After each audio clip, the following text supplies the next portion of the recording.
welcome to the EST Hangout. This is the EST Hangout, and today's guests are...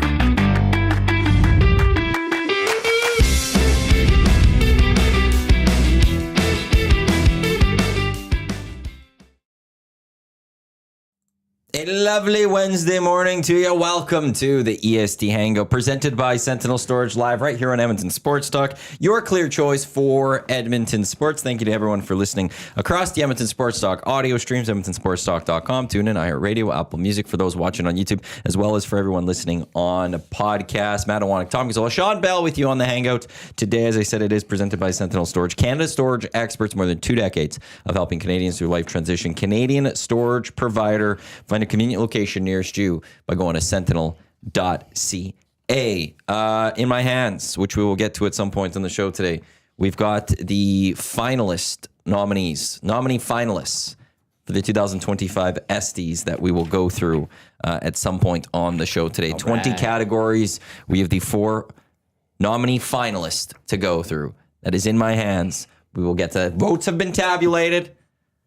The Nasty Club annual members, along with some staff of EST. Oh, I didn't send it to you. That's somebody I forgot to send it to. See, it hurts. Not part of group chats. Evidently, I'm not either. I don't even have an Nobody email. responds to me. Would you like an EST email? I don't have a key. I did say I would get you a key, which I still have to get you the key. Do you want And an I email? don't even get emails. He just offered you an email. I was having a great day, and then now I just got hit. That was like an overhand right. Dolphins. That was It's an overhand right. that was an unacceptable overhand right by me. I will say I do owe you a key. A bit of a sucker punch. 100%. Yeah. I know I owe you a key. An admission of guilt? yeah, it is. Oh yeah. no, but then it's like I sent it just because. Well, the other thing is in that I was having email issues last week. He was. I'll confirm. So I this. texted it to everyone. I wouldn't know. But you're not part of yeah, that. see? That's an issue. So now, would you like an EST email? Sure, why not? Shawn at edmontonsportstalk.com? Yeah, why not? I could do that right after the show. I could do it during the show if you want. Could you? I'll do it right now. This is exciting. What a day. That I could get done. And he'll magically have a key for you. Well, that I have to go get cut. Yes. Too much. But yeah, the votes have been tabulated outside of, I guess, one person's. And we will announce the finalists. It's not going to make a difference, I don't think. No, it won't. Are you and Lynn's coming this year? I'll be there. No Lynn's? I don't think so. No, get the 2 gremlins. Yeah, the little gremlins, yeah. And they apparently, though, they don't like to sleep. I thought My daughter's been up since 2 a.m. Can't go back to sleep. I think she's just super excited about going to crash preschool. in like an hour. Yeah. Knowing her, she won't crash though. She'll stay up like a gremlin. Wow. And I thought Hendrix was sleeping well. He's going to be a year old right away here. That's the best joke I've heard. You were bragging he how slept, well he slept for 3 hours once, and I was like, man, that's wicked. Maybe he's turning a corner. Nope. Completely lying. Wow. They are really cute, though. Thank you. You did good work. So did Thank Lindsay. you. Apparently, we're super quiet. We can fix that. Yeah. Who says we're super quiet? There's been 3 people. Oh, that makes sense. I got to just bring glasses into the Hangout nowadays. It's fine on the audio stream now. Sorry about that. There we go. Yeah, okay. Now we're back. When I click play, I must accidentally move down the fader.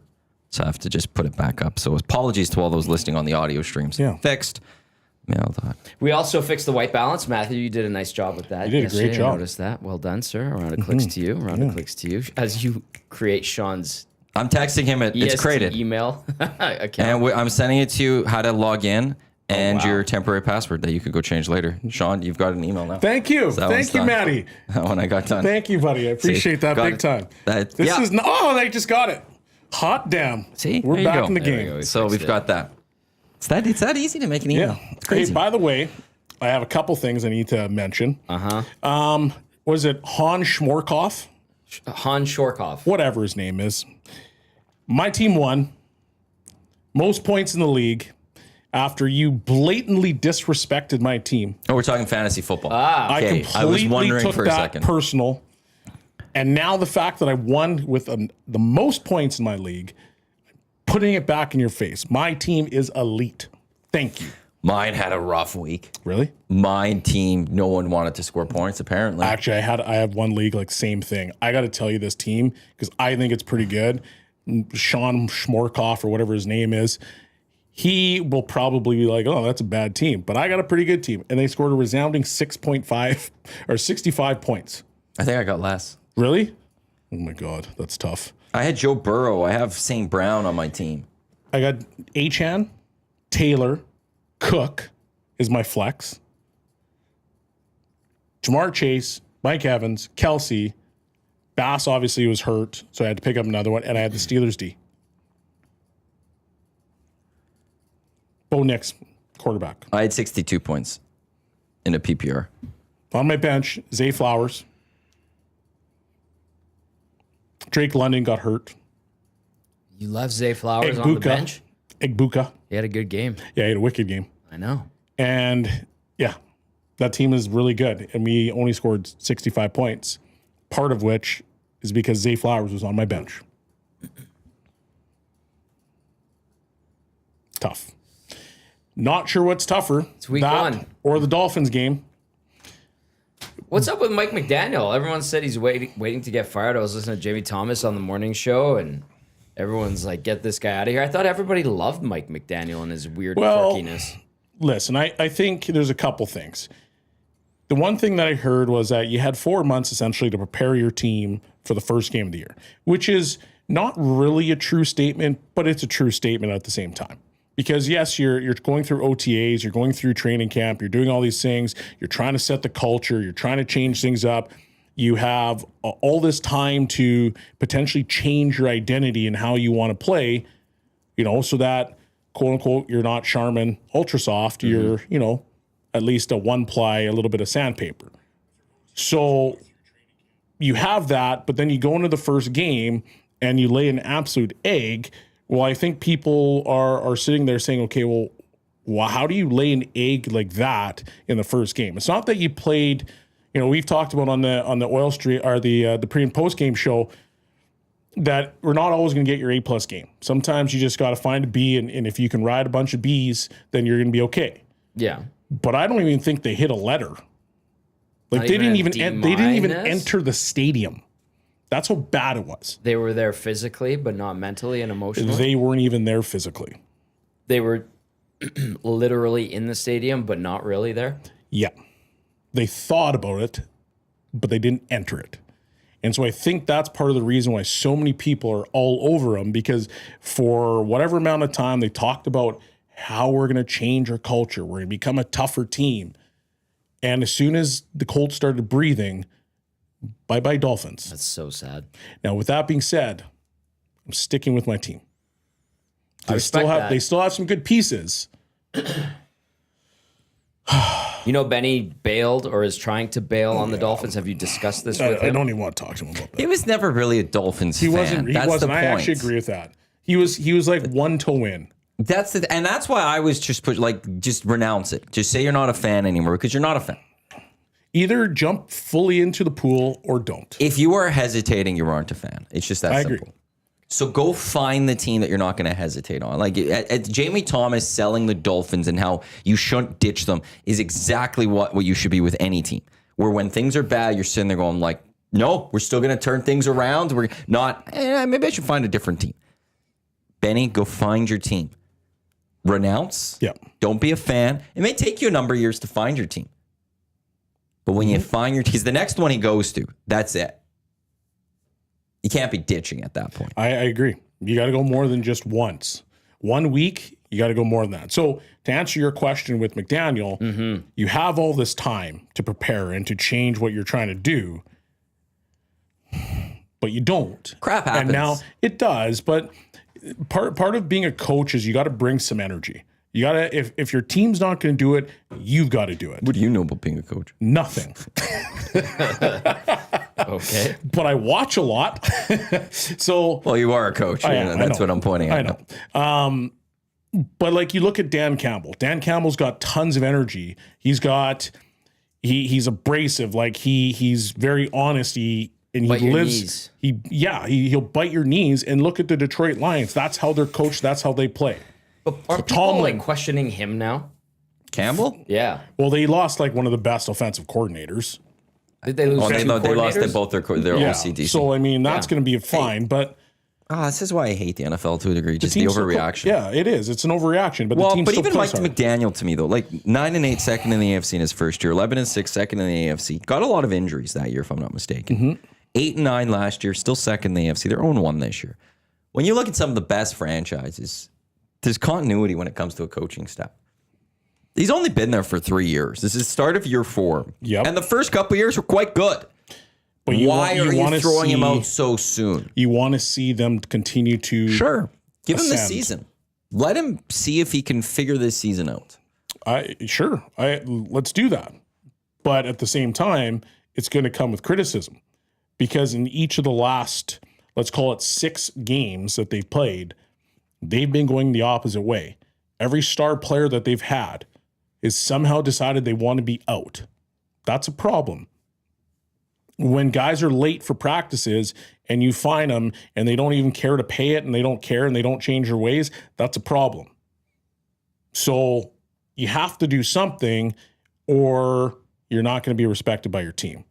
And in the NFL, or actually not even just the NFL, in pro sports, coach has to carry a little bit of respect and they need to know, like players need to know, if you do something that is going to affect the team, there's going to come consequences. And if you don't do it, then what's going to happen?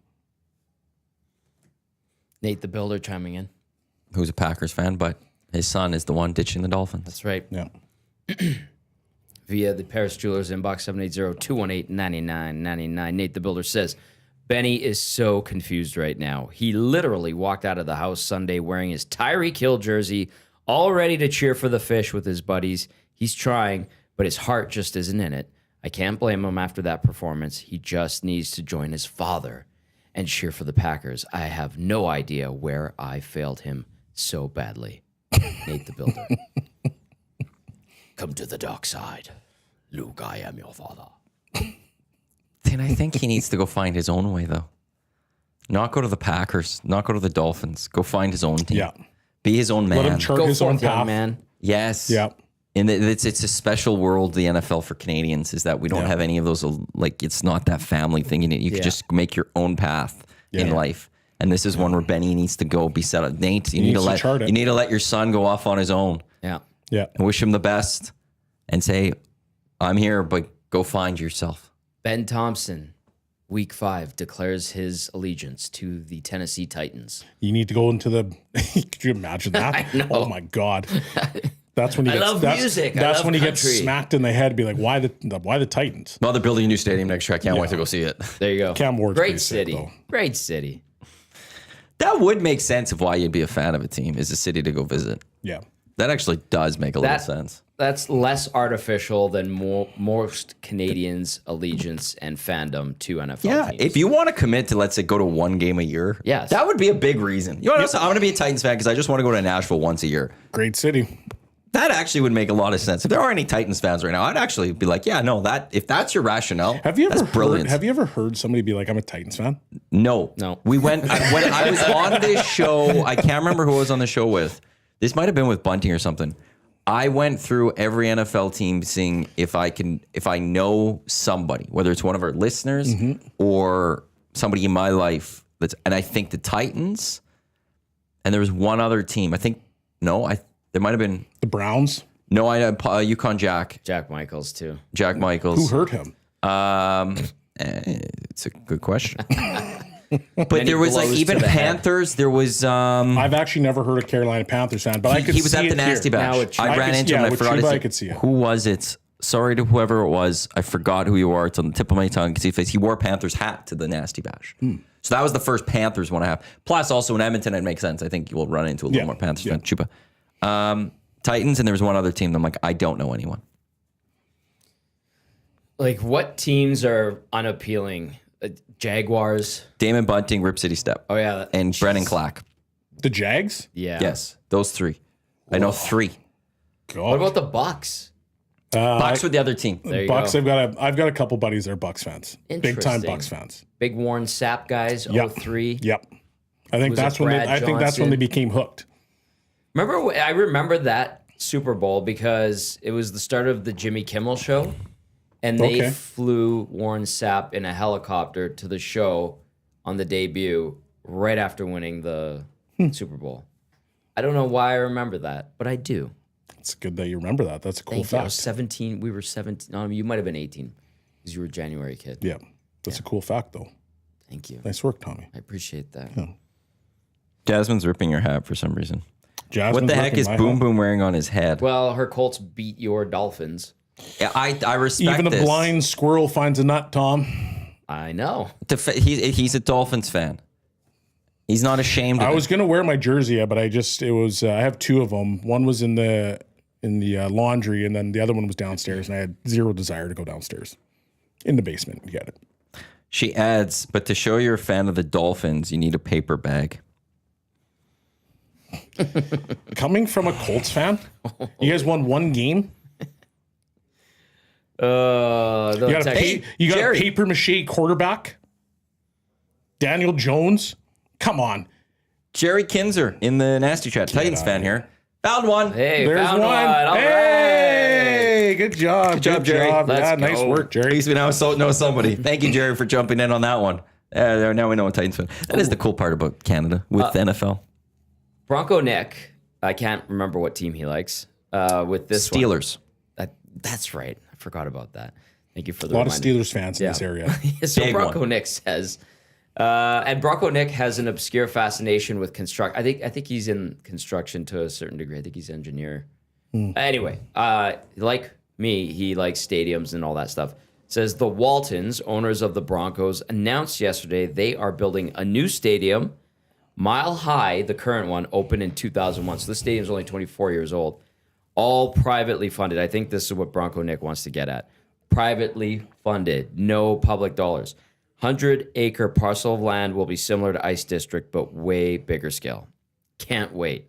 That's exciting. And Bronco Nick talked about, was it yesterday or 2 days ago on the show, we talked about the Bolin family Yeah, and their connection to Edmonton. A lot Yeah. of I think that was 2 days people ago. had the allegiance to the Broncos because of the yeah, Bolins and yeah. them Steph Stephanie, Bolin. I know Yeah, you know Steph Steph, Bolin, right? yeah. So she's like a friend of ours, like my friend circle, and we've known them for years. And I think all of our guys were Broncos fans because of that.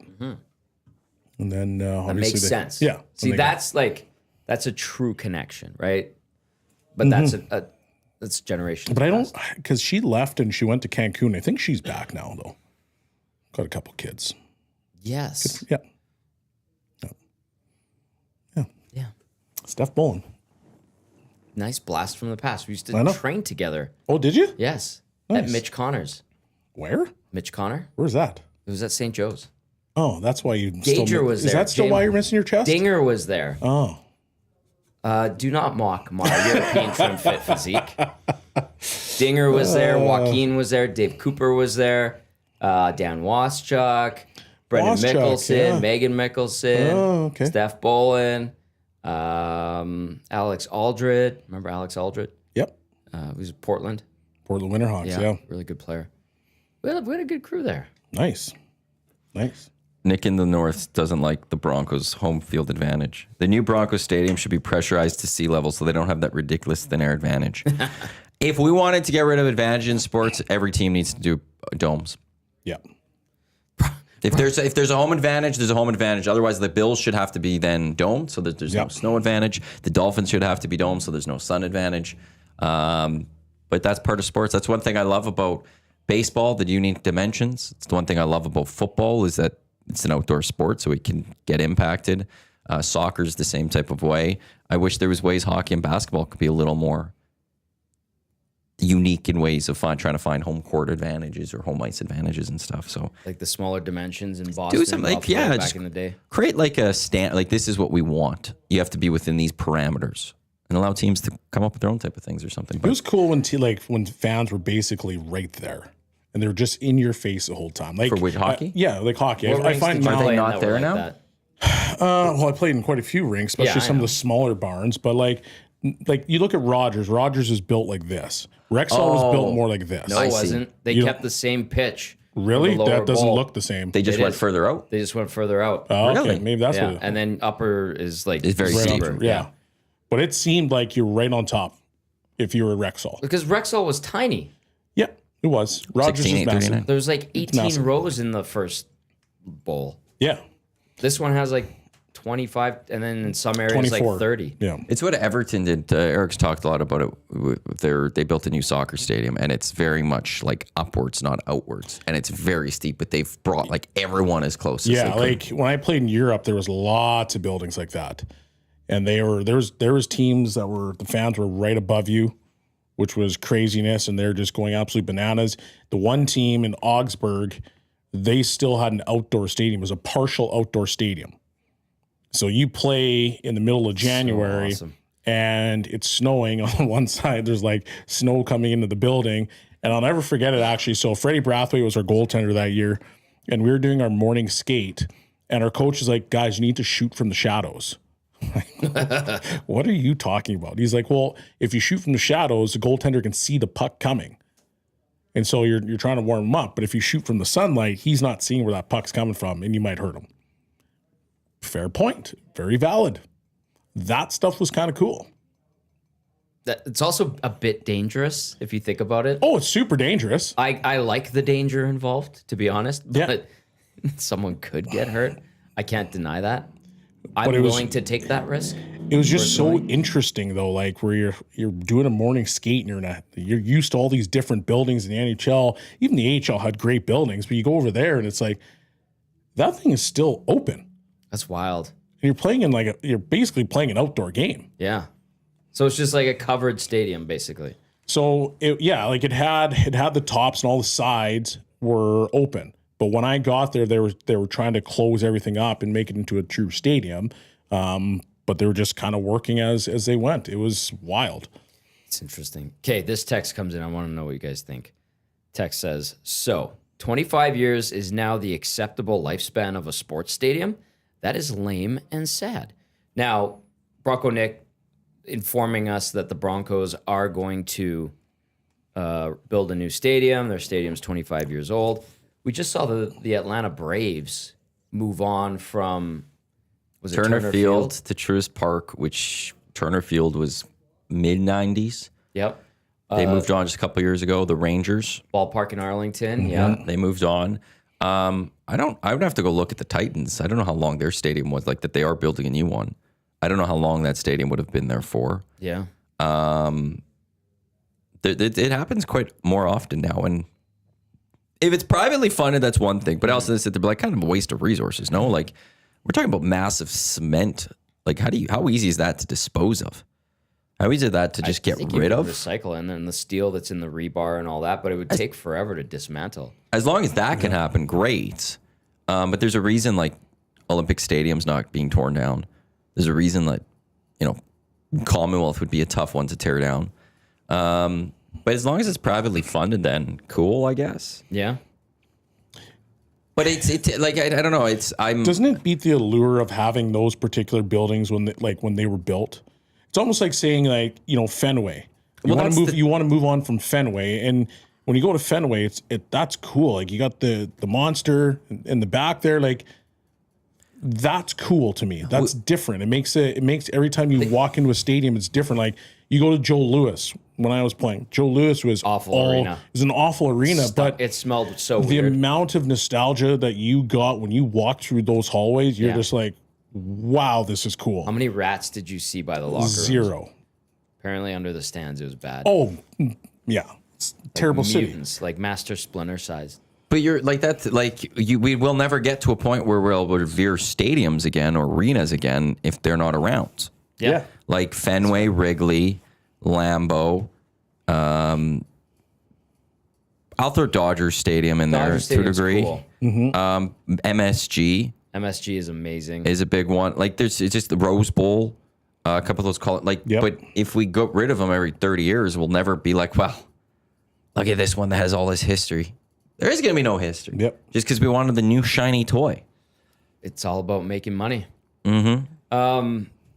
Okay, Ottawa's getting a new one downtown. Theirs was built in like 95. They needed that building one, though. sucks. Yeah. There's a few. Well, Arizona, if you look at Phoenix, you've got where the Suns play. You got where the Coyotes used to play, jobbing.com, or Glendale Arena, whatever you want to call it, Gila River for a period of time. And they're talking about getting an expansion NHL team and building a new arena in Scottsdale. Oh, by the way, they have their old one on their exhibition grounds that looks like a mini Saddle Dome as well. They have like 4 arenas. They could have 5 arenas right away here. Yeah, makes no sense. Nashville's stadium was built in '99 for the There you go. Titans, So it and they're putting a dome stadium up right now, brand new one. Now, the only I'm way not a I big feel fan. like you'd get a little bit of the not nostalgia feeling, but you want to go travel those arenas. So, like, you look at the one in Vegas. It's like Allegiant. the Allegiant is the all black stadium. It looks pretty cool. Like, I'd like to go visit that because of that. Mercedes-Benz arena in Atlanta looks unbelievable. SoFi, you'd want to see that. So even Jerry World, I'd want to go see that place it's cool. how crazy that looks. So It is maybe insane. that's what it's now going to. It's like all the amenities and how cool could you make that stadium look versus, hey, we want people to be right on top of the players where like they're screaming. This is a true home field advantage because it just won't quit. I'm an old soul. Give me a football game at the Rose Bowl before SoFi Stadium any day. I'd love to go see a game at SoFi, but give me the Rose Bowl any day. I don't disagree with you one bit. Here's it's kind of curiosity. Like I've wondered this with these new arenas, and and where this thought came from is when they redid MSG, they pumped like 1.2 billion into MSG. They reset the pitch of the stands, and they basically built a new arena within the shell of the old arena. I mean, obviously there's old elements to it, washrooms, this and that. You saw it with Climate Pledge Arena where they dug 30 feet down. They basically gutted the old arena, built a completely new one underneath the roof, which is a historical monument, apparently has that designation. That's why they couldn't get rid of it. With the new arenas and stadiums that are built, are they engineered, and if there's any engineers listening, they might be able to chime in. Are they engineered in a way that they can be redone on the inside? It would cost money, obviously, and you'd need to get the wrecking ball, not the wrecking balls, but you'd have to get all the equipment in there. But are they engineered now in a way that you can reconfigure them every quarter century? My assumption would be yes, just because like they could have renovated Rexall Place. That was on the table instead of building Rogers Place. They're Was gonna a build a ring full around renovation, redo it. That just to give an engineer the project, they could figure it out. Right. I feel like they could figure out some way to do it. Yeah.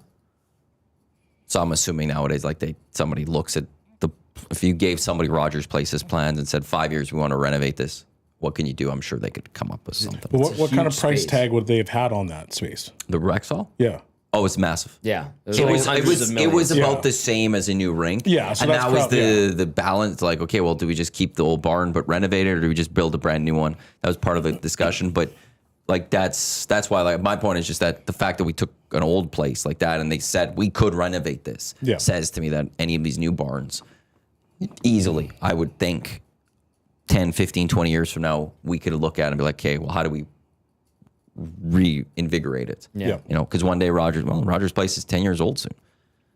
Yeah. You know, it's That's actually- we're going that's into crazy we're to going think into the about that. 10th season, For I a new think. scoreboard.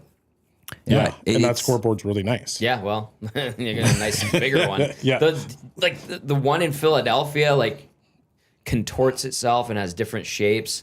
The one in Chicago is amazing. What happens in Philadelphia? It can like move, and it's like Cool. curved. And it can have like different configurations. I think the one at MSG that they installed, like it drops down and it has like stacks to it. Yeah. So like it has different like layers. So you could have to a massive one, or you can make it smaller. You can make if it you know. smaller because That's it can neat. it can like go back into itself, and like you can drop it down, and it's like it has 3 layers to it, or it can go back up. Yeah, it's pretty. That's pretty neat. cool. The things that they're doing with scoreboards now is amazing. So even that huge one we have at Rogers Place, like talking to guys that work there, and they're like, yeah, it's almost due to be replaced. That's actually insane. Because 16-17 was the first season, so this is the 10th season at play coming up Wow. at Rogers Place. Yeah. You see some of these scoreboards now, like watch a game and look at, I think Vancouver put a new one in, Calgary put a new one in, but it's just a square one until they get their new rink. And you're like, wow, that's It's worth the same amount as their building. Yeah.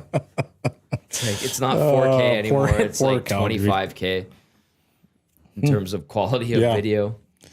Yeah, that's pretty cool. I still remember like going out on the ice and like when it first opened and seeing that. Actually, we coached a couple games there when I was still with Nate, and just having like the small TVs underneath, because you're like trying to look up and you're like, oh wait, there's a second. There's a small TV. It's perfect. It's perfect setup for the coaches and the players. Yeah.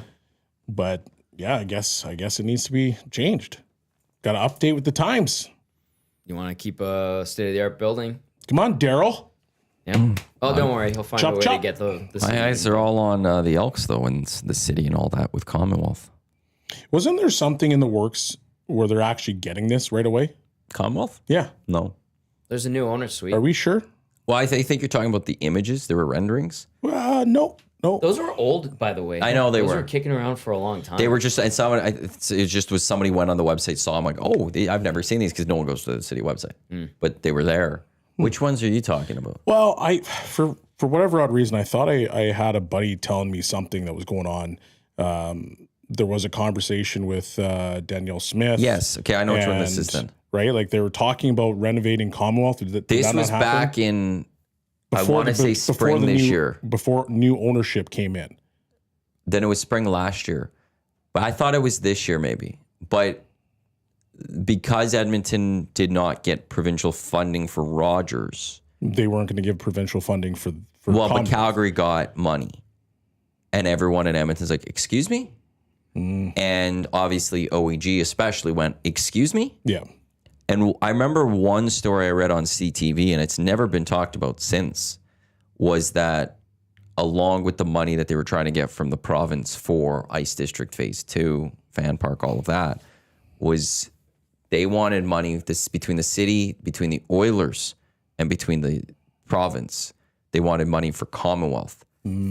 I think the Oilers wanted to get in to try to run the concerts at Commonwealth. So they were going to help renovate it and get it up there. And then that's just went away. So that would have been, I guess, probably when Daryl was attempting to buy them. He was never attempting to buy them, by all accounts, in this latest run. But let me see if I can find this story. Alberta, Commonwealth. Because it would have OEG. made sense if he would have owned them, owned the Elks, and that's how he would have got OEG involved in more concerts and allowed them to take the revenue for the concerts. Because how else would they be tied to it if they're not even in the converse, like if they're not in the ownership It conversation? was just they were going to operate the facility. That's what the thing I read at the time was that they were just going to operate the facility. Interesting. Bunch and of texts. You want to? No, I'm looking for this now. Okay. In regard to like stadiums and reconfiguring them, they are redoing Mirage in Las Vegas. Jays have been renovating Skydome. Yeah, Skydome looks like a ballpark now. Still I'm looks sure ugly they on the can. outside. Just cheaper to build new, probably. But yeah, there's other factors that go into like location and all that. Like the Bears, they redid Soldier Field. Remember they called it the spaceship Yep. at Soldier Field, and now they're talking about leaving to go to the suburbs. This one says plot twist. In 25 years, Rogers Place is replaced with the new and updated version of the Omniplex project. Ew. That would be They'll funny. move to the Blatchford lands. Well, that my aunt lives there. She's one Have of the they first done to- anything in Blatchford Yeah, at all? there's It's a bunch actually of going a lot construction. better. Really? It's going a they lot finally quicker. done something? Yeah. It's going a lot quicker. There's that's positive. quite a bit of houses that have been built, and it is actually moving quicker. Yeah, That's nice. my aunt has a place there. It's really nice. Really? Okay. Yes. I haven't been around that area since Indy. since my Nate Oh days. wow. They don't have a reason to go that far north anymore. Yeah, I mean it. They're The fine. Zellers is opened up in Londonderry Mall. It's further That's north. wicked. I'm just giving you a reason to go north. That's not going to be it. Okay, well, just trying to help you out, but that's I cool. appreciate Play that. Friday night hockey at Glengarry. Also if you'd not like going to join. happen. Wow, you are a hockey snob. You know, Tom, when you decide to show up, You know, Belsey, One when extra you decide day? to invite me less than 20 minutes when you guys okay, are on Tom, the here's ice. one. You want to play Friday? I can't. I'm on the air till 1. There you go. That's called an excuse. Can you believe this guy? What time on Friday? 12:15. Yeah, it's kind of tough. I'm It's called an literally excuse. on You the can air. still be here. Oh my god! See what I deal with? It's that one is. Yeah. I can't support you on that Yeah. one. There, Thursday? Thursday. This Thursday? What the heck? Something's going on. Oh, weird. Thursday. Shocked. I'm shocked. Yeah. Maybe next Thursday. Maybe. Yeah, we'll see. Or the invites might stop coming. Here's part of the article I came May of 2024. Sources have confirmed that this is Post Media that the Oilers Entertainment Group has been working with city officials and the UCB government on plan to make the province to have the province make a major sports and cultural investment in Edmonton, including potential upgrades to Commonwealth, demolition of the old place, and various improvements to Ice District. So that's where it was. So that was before Thompson took over, but the Elks were very much in the bidding. And at that time, I know that the Cates was out. He's okay. And that's the one time where they wanted to do upgrades with Commonwealth. They ended up getting some of that. They got the other two things, demolition of Commonwealth and improvements to Ice District. They didn't do the Commonwealth, so I don't know fully what happened with that one. They finally found it. Yeah, the event center where they say like up to 8,500 indoor outdoor facility. I hope to God they don't value engineer the crap out of it. Like unfortunately happens to a ton of our big projects in this city.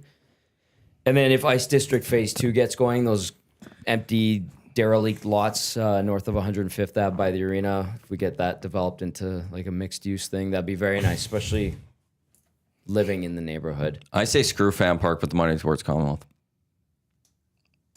That'd be where my vote is. I want Commonwealth fixed. So do I. It's about time. It's about time they got some sort of improvement. They need a new turf. Yes, they do. They did a audit on the turf, and there's a little bit of juice left apparently in that turf. But you go to some spots, and you're like, Didn't we lose the bid for like the World Cups because of no, that got torpedoed by our province. but there was multiple bids out, and wasn't there something where like the turf wasn't good enough? Well, they would have Then there was replaced it. then there was They had some to they put in were natural ripping grass. they were ripping the city and some of the infrastructure, and that's part of the reason why they couldn't get FIFA that we didn't lost it. exactly doesn't look at Edmonton as a desirable location. Okay, so There I'm was not making part of so I'm that. not making this No, up, right? No. But they also chose Kansas City, took it away from Edmonton and gave it to Kansas City, Yeah, that's wild. which isn't as big. So Vancouver took over. They wanted Vancouver. Well, and then the reason is because the head of CONCACAF, who is Canadian, he's from Vancouver, and he wanted his home city to get it. And so he did everything he could to force there was like Vancouver to there was like finally a get it, and he took ranking. it from them. But there was supposed to be 3 Canadian host cities. Yes. Only 2 bid, Edmonton and Toronto. Only 1 got it. Vancouver then jumped in late. Well after bidding was closed, the Vancouver got snuck in late, and Edmonton lost out. Edmonton should, like, just without a doubt, I don't care about the provincial, like, well, and then this is where the provincial funding came in. We were making demands. You don't make demands generally of FIFA. But I'm sure you could have got around that. You probably could have figured it out. There would have been ways. And in the end, though, where that hurts is there would have been money given to upgrade Commonwealth because it needed upgrades, and they would have had upgrades. And then losing that, and we then didn't bid for the 2030 Commonwealth Games. I don't know what would be next for it to be feasible for the province and the city to be like, you want to know something? We need to spend some money on Commonwealth. Yeah. To give it like a legit reason. Cole Harbor Joe says Commonwealth is getting a new turf next year. Good. Because the one that's in there right now, I believe, was installed for 2015 Women's World Cup. Yep. And it's soccer. It's a soccer turf. And there is a difference. It's the freezing point of it. There's that. And then girl I dated, she played NCAA soccer, and she said that they would have to play on football fields, and the turf was football specific, and it has to do with how you plant, and you can have Interesting. and the way it's the whatever the grass is woven, the synthetic grass is woven into the turf, is different for football compared to the soccer synthetic field. Well, because of that, the soccer field freezes and turns into ice quicker than the football one, and that's why the 18 Grey Cup was like they were playing on ice. Yeah, that was a disaster. Because it wasn't designed for football. But she said like ankles and knees would get ripped up with soccer players playing on football specific turf. And then for this one, like Maddie's saying, like it's a soccer turf at a football stadium Yeah. for the World Cup. the city and the stadium are getting a free turf. I think FIFA had to put it in, right? I'd highly doubt that. It's usually the host country. Would that be part of their stuff to FIFA going, we're going to do this, this, this, and this, and we'll do this? Then would FIFA have picked the turf then? They would have probably criterias, I would assume, Right. that like it's got to be one of these things. Interesting. But since then, because there's people pissed at that World Cup because the women are like, why do we have to play on artificial turf? And the men, it's forced that they have to play on natural grass. And I think moving forward, the women only will play on natural grass now. Like BC Place for the World Cup will have to have natural grass. Yeah. It's Yeah. an indoor stadium with a retractable roof now, but yes, and then you could tell, like, I think the PA made the Elks or the Commonwealth add like turf around, because remember when they had the cutoff end zones and guys would like slide on corner routes and they'd end up on the asphalt essentially. I heard it was Ed that cornered the end zones or made them. It's safer. It's thought safer. that was It's him back softer, in the day. but it's weird because it's raised up and you're like, this is bizarre. Yeah, it's like a runaway zone for trucks. You go up and then There's you a slow little, down. dip. Yeah. Like the whole field's obviously on the same level, but when you get up to that Yeah, it goes extra up, turf, right? it goes up a little Yeah. bit. Yeah. Anyway, Hey, I got a player in my fan at waiver wire. congrats. I'm second worst, so nice work. for the week. Keenan, so I didn't get Keenan Allen, who was on a waiver wire for some reason. Calvin Austin III from the Steelers is now a member of my team. Cool. I'm so excited. After 1 week, how do you feel about Aaron Rodgers and the Steelers now? They played the Jets. My question still remains. Well, that was my answer. They played the Jets. My question still remains, Matthew. And my answer is still the same. They played the is that- Jets. You think that they're going to be okay? Was their defense Do I good? generally think that the Jets are going to be okay? I think the Jets are hot garbage. Yeah, okay, there's your answer. The Steelers D, though, is supposed to be one of the best D in the league.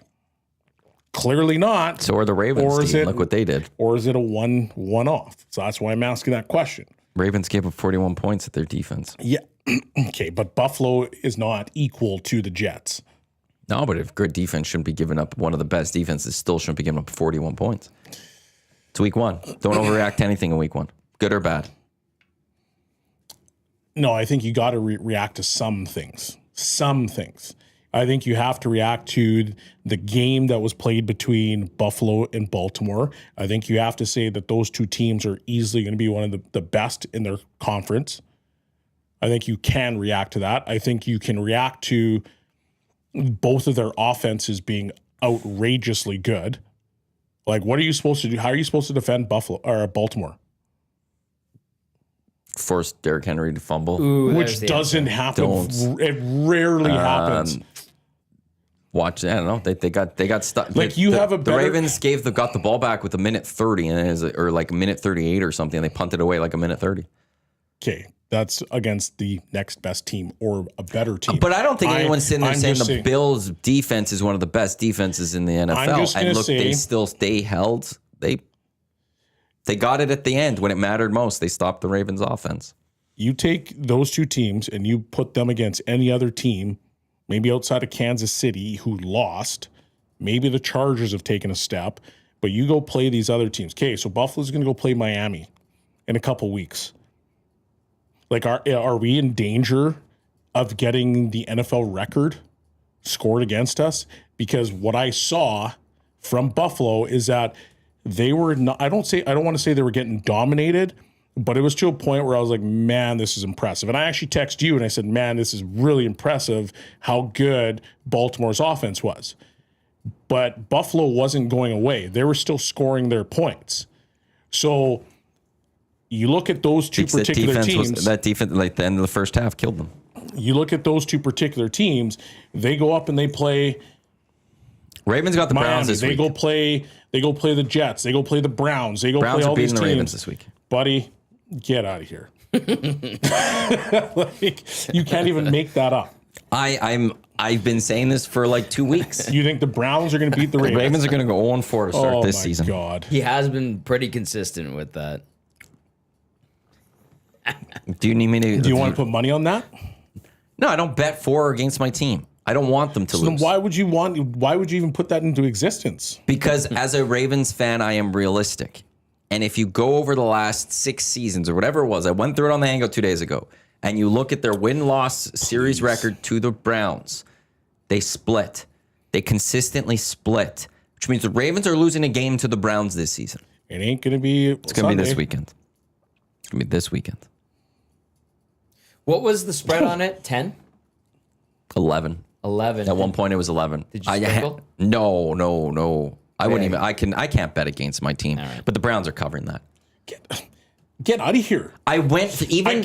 I can't handle what you're saying to me right now. Even when because it's went, like picking away at me. Even when I went through the games that the Ravens won against the Browns keep it within a one-score game. That for whatever reason, the Browns play the Ravens well enough that it's always a close football game. I would love nothing more than a no sweater. I would love nothing more than a 40-3 win. You're not going to get 40-3. But I have seen the Ravens and the Browns play enough football in my life. What was the score the last time they played? It was a dominating performance in the last game of the season last year. That one, the Browns season was over. Before that, Browns beat them. What was the score? When the Browns beat them? You went through this like yesterday. Yeah, I'm going to make them do it again. 2024 Baltimore okay with that. Ravens. By the way, this is the EST Hangout presented by Sentinel Storage. Portions of this hour brought to you by the High Product Marketing, official merch partner of Edmonton Sports Talk. Promotional products that bring the buzz. Check them out, highproductmarketing.com. So they lost to the Browns. They were 5-2 going into Cleveland, and they lost 29-24. So the game previous And to then that, they won after that. The Ravens beat the Browns 35-10. Hold on. So the game previous to the one that they lost to the Browns, did they trounce somebody? The Bucks 41-31. Well, that's the problem. You just went out and you blanked somebody, and then all of a sudden you come into a trap game. That was a trap game. Doesn't even count. Kate, Nah. let's see. We're good. Well, so You guys are going to win. lost to the Browns 33-31 the year prior. They also beat the Browns 28-3. Year before that, but again, You always need to look at the game before. Okay. Beat the Browns 23-20 after a loss, so it's a 3-point game. That's at the very least within the cover. I'm talking about like even on the cover part to this. Barely beat the Steelers 16-14, then lost to the Browns 13-3. Year prior to that, I think that was the sweep year. Or was it the year one more? Oh, no, this wasn't the sweep year. Beat the Browns 16-10 within 11 points. Lost to the Steelers. Lost by 1 point. But the Steelers were good in those particular years. And then the next week, lost to the Browns 24-22. I like when you guys argue. It's fun. To be honest. Browns are not winning. They're going to cover. Jeebus. They are going to cover. You think they're going to cover? Do I have to go through all this again? For the record, apparently I just posted, Oh, you did? but I didn't post. I didn't even touch my phone. Is Lindsay on? Max and scrolled up. Belsey with the. How'd you do What's that? So you accidentally clicked it because you would have But clicked it was this. literally, it was sitting right here, and I didn't even have my hand You on clicked it. something. That is outrageous. We're keeping that up there. Yeah. The Ravens are minus 12, so it's gone more the Ravens' way. Mm-hmm. I don't want to say I told you so, but there's a Gord? really good chance. I agree. It should be a bet. No, With some I stakes. don't bet against my team or for my team. I just Well, don't you're the do it one anymore. sitting there saying 0-4. Yeah, I am. Put your money where your mouth is. I don't want to. I want to be wrong.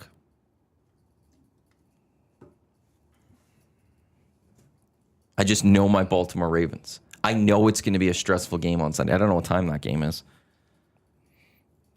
Can we all agree on something, though? What? That the Colts are going to lose? Yeah, probably. Okay, good. Sorry, Jasmine. Don't say sorry to Jasmine. Okay, I rescind the sorry. They play 11 o'clock on Sunday. I'll miss the first 30 minutes of that game. I'll watch a soccer game instead. It's the Manchester Derby, City United. 9:30. I'll be watching that awesome. one. Sounds It's going to be great. Yeah. That's fantastic. Yeah. Okay, well, did we get this off our chest? I've been saying this for weeks, so that it's not getting anything off my chest. you It's just get the this fact off your that chest? I'm standing by this, and the Ravens, unfortunately, they could have ended my narrative, but they didn't get the win.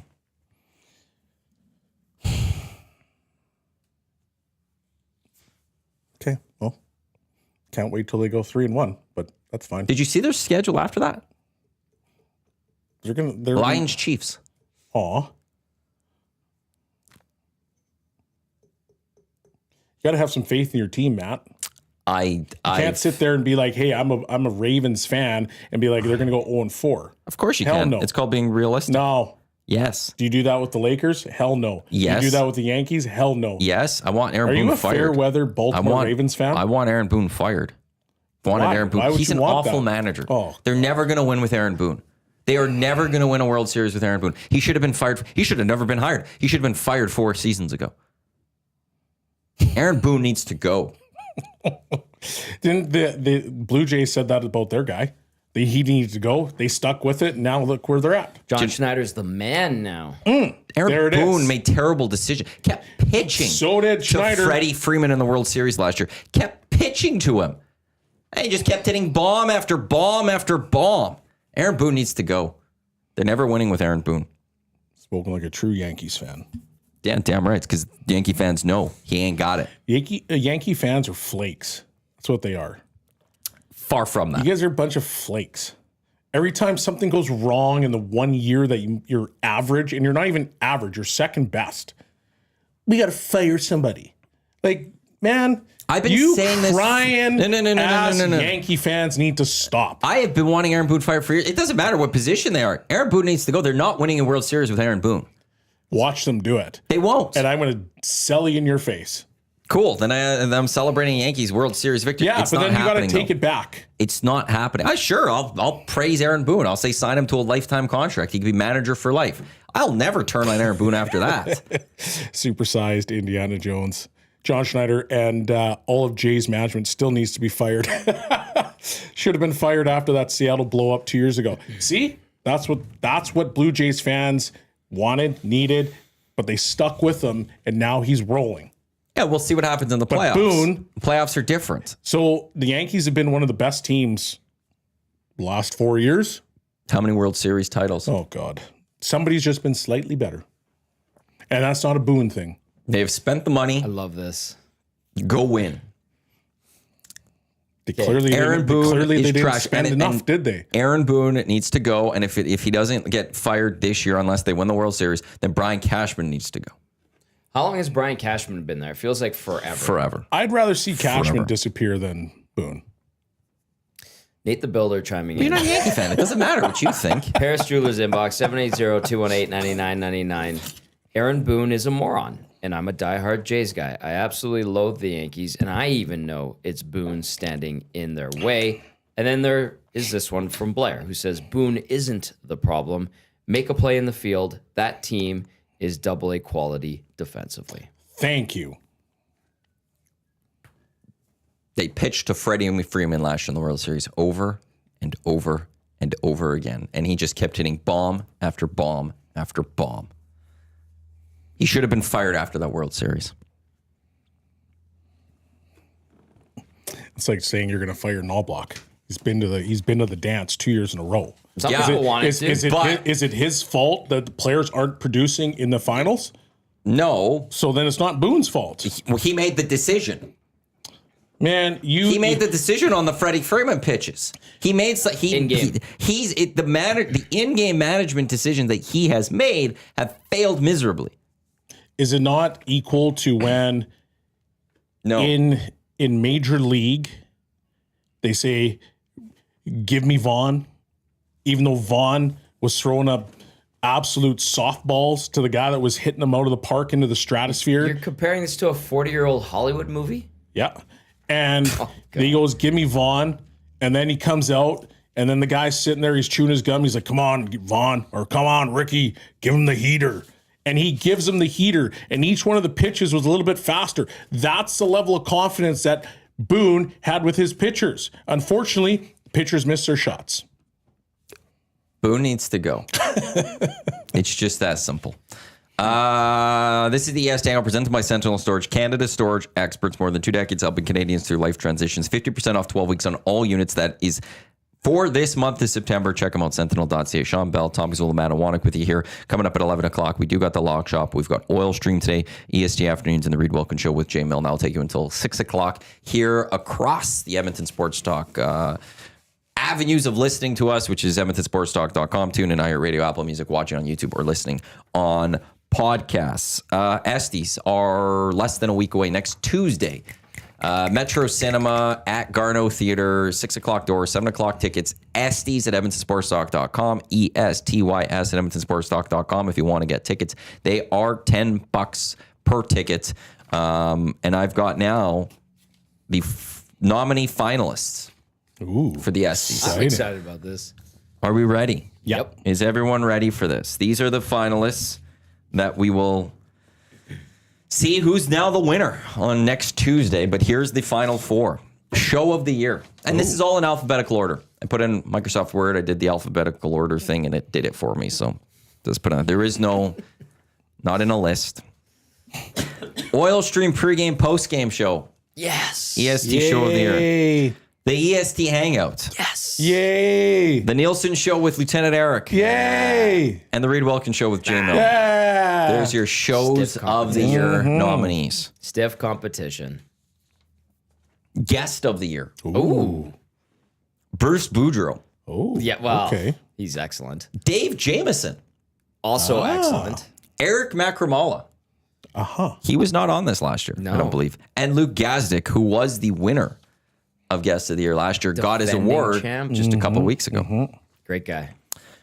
EST Episode of the Year. EST Afternoons with Hernan and Joaquin Gage, first ever show. That was a good one. The Nielsen Show with Lieutenant Eric, first gentleman sweep show. I'm not going to lie, it was silly, but it was hilarious. The Nielsen Show with Lieutenant Eric with Marshall co-hosts the third hour. Elizabeth joined the show as well. Excellent. The Reed Wilkins Show with Jay Milne, first ever show. Excellent show. Gonna skip a few of these. EST Text of the Year. Big Dave. If Tommy's nuts pop out of his shorts, we get 2 more weeks of summer. That's good. Jeez. Big Maple. Who would win in a race between Usain Bolt and X-Ray J if they had to drink enough to naturally piss themselves and then run 100 meters? Oh, boy. Dougler. The Oilers power play is like the weird kid at school that ate lunch alone and talked to himself. You don't know what's wrong with him, but something ain't right. Yeah, it's hard to knock a power play, though. That's good, but I get it. I think that would have been at the time when the power play was having its struggles. Okay. T-Mac, name your Roomba Gordo because it sucks. Nice. Say that one again. Name your Roomba Gordo because it sucks. We're looking for a Roomba here. Friend of EST. MCTV, Great. which is Mark Majot, Corey Graham. Great show. The Elks Call, which Great is show. Scout and Catherine. The Pipeline Show with Great Guy show. Flaming into season 21 this year. And then the Turf District. Great show. We're lucky. We got good friends of EST. Best live music performance of the year. Hernan Salas, La Bamba. I voted for that. I'll just be honest. I voted for that. Jackson Cadger, Nasty Bash song live at the Esties. That was very good. An original song. Josh Clausen / Slosh Clausen. I believe in these guys. That was That's- excellent. yeah, that's a good one. That one might take it. Josh Clausen, Zach Kubish, all gas, no brakes at the Oh, Esties. I like that one. That one was good. We Yeah, got I some like good that one. ones. Yep. Original AM Nasty Song of the Year. The 2025 Edmonton Oilers playoff run. Yeah. Jonty and Victoria Halud Crew. I like that one. That was funny. Jonty and Victoria playoff song. Yep. And then Josh Clausen, Zach to come all gas, no brakes. That the, full, I think the I actual voted song. for that one. Is it okay that I'm saying this? Yeah, your vote is whatever. Yeah, I think I voted for your all gas, vote no helped brakes. create the finalists. Proud to do it. Moment of the year. Colin Mockery does improv with Reed and Jay. That was cool. EST broadcast is in the new studios for the first time. Yeah. Joaquin Gage, Four Nations final fired up speech. I got a lot of goosebumps. Reed Wilkins as bookbinder. I love Bookbinder. I'm the bookbinder. The last binder of books in Alberta. Not anywhere near as good, and I apologize for the last 10 seconds. My bad. Most committed AM Nasty. Ooh. Ooh, this will be a good one. Big Uke. Yep. Corey B. Yeah. Jay and Jocelyn, who hit, I think, at least combined between the two of them every Monday, Thursday with Eric last season. VR Montenegro. Yeah. All very, very worthy. Controversy of the year. EST Bird Draft, Tom's penalty. Oh, that's I gonna, can't that's argue gonna win that. it. I mean, Jasmine throws away Lieutenant Eric's tee. Ooh, actually, that's a hot one. Tom Gazzola attempts to kill Reed Wilkins with a peanut butter cookie. No. And what's a gentleman's sweep? Ooh. I have a good chance of winning that one. Hangout of the year. Yeah, you have that one. That's a high one. Alice Moran's with Jasmine Iwanyk and Gazzola. Alice is hilarious. Ashley Collingbull with Iwanyk and Gazzola. Ashley Collingbull is also hilarious. Big Uke Damon Bunting with Iwanyk and Milne. Yeah. Quinn Phillips, Paulina Denholm with Iwanyk and Gazzola. That one was all over the map. Yeah, we got into Pompeii and how that and Frank Slide was same. I did hear that one.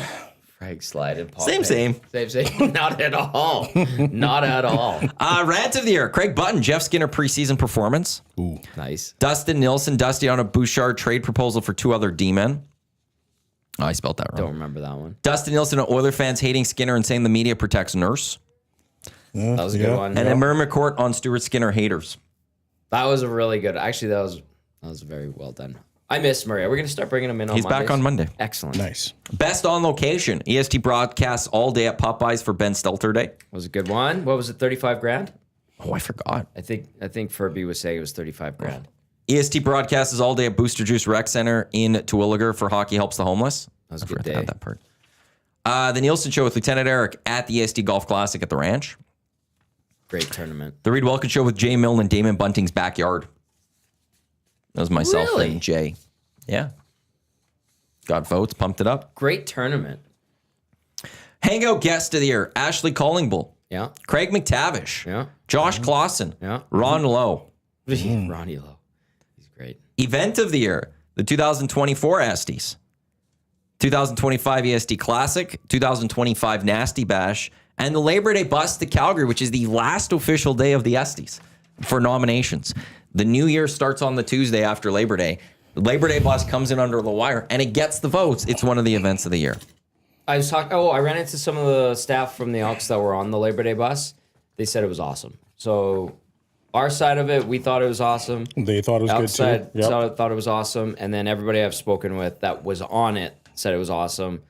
Maybe next year it expands to more than 2 buses. If people buy it, Yeah. we should be able to do the 2 again next year. It was so cool. Good to see green and gold, loud and proud in that one corner of McMahon. Except for Trev. Well, It was late in the Invested in it was it. late in the game. I saw that. I'm like, yeah, Trev looks like he's running out of gas. yeah.